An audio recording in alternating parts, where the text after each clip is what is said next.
L'AMF a fait le point sur les investisseurs, le portrait d'un investisseur en 2024 au premier trimestre. Et c'est vrai qu'on notera qu'il y a de plus en plus de jeunes. L'âge moyen est passé de 60 ans, un an en arrière, à 48 ans. On voit aussi de nouveaux néo-investisseurs qui sont arrivés sur le marché alors, en hausse. Alors, il faut savoir que les investisseurs sur une année, ça a baissé, de pas beaucoup, de quelques pourcents. Par contre, les néo-investisseurs, ça, il y en a de plus en plus. Ça a un peu progressé. On n'a pas le pourcentage. Alors, qu'est-ce que c'est qu'un néo-investisseur? C'est assez simple. C'est quelqu'un qui va commencer à investir en bourse. Alors, quand je dis commencer, pour eux, en fait, c'est ceux qui n'ont pas investi depuis 2018.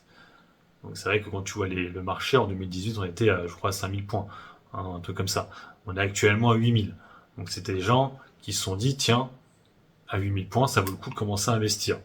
J'avoue, je ne comprends pas trop. Bon, même moi, je suis rentré sur des dossiers, j'avoue, en 2024, parce que j'ai de la liquidité, je sais pas quoi en faire. On notera aussi que sur l'article, il parle que de plus en plus de gens utilisent les ETF. Vous savez que les ETF sont vachement à la mode, mis en place beaucoup avec des plateformes comme Trade Republic, des choses comme ça, où ils te parlent de faire du DCA dessus. Et ça marche très bien parce que le total de personnes qui ont fait des ordres en 2024 au premier trimestre, c'est 737 000 à peu près. Et en fait, sur ces 737 000, on a 216 000 personnes qui ont fait des ordres sur des ETF. Une hausse de 36%. C'est quand même pas rien. Mais quand tu vois les pubs agressives sur ces modes de DCA sur ETF, c'est tout à fait normal. Voilà, donc on est sur un marché quand même qui est, vous le voyez, extrêmement résilient. On comprend pourquoi. Parce que si les gens font des DCA sur des ETF, ça va être très difficile de faire chuter les marchés. Je rappelle qu'est-ce que c'est qu'un ETF. C'est un fonds de common placement qu'une société met en place où il achète plein d'actifs et met en place après un ETF via les actifs qu'il a achetés. Voilà, c'est ça. Et c'est pour ça que du coup, au sein des sociétés, il y a des sociétés qui sont là, Vanguard, BlackRock, qui sont là juste en fait pour mettre en place leurs ETF.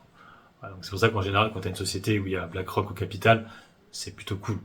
C'est plutôt safe, on va dire.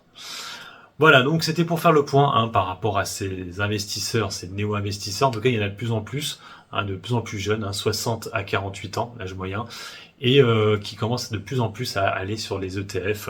Ça peut être problématique, mais bon, pour l'instant ça va, mais ça peut être problématique, mais ça explique ce marché qui est extrêmement résilient en 2024. Allez, sur ce, moi je vous laisse, bon investissement, et puis bon trade à tous. Ciao, ciao.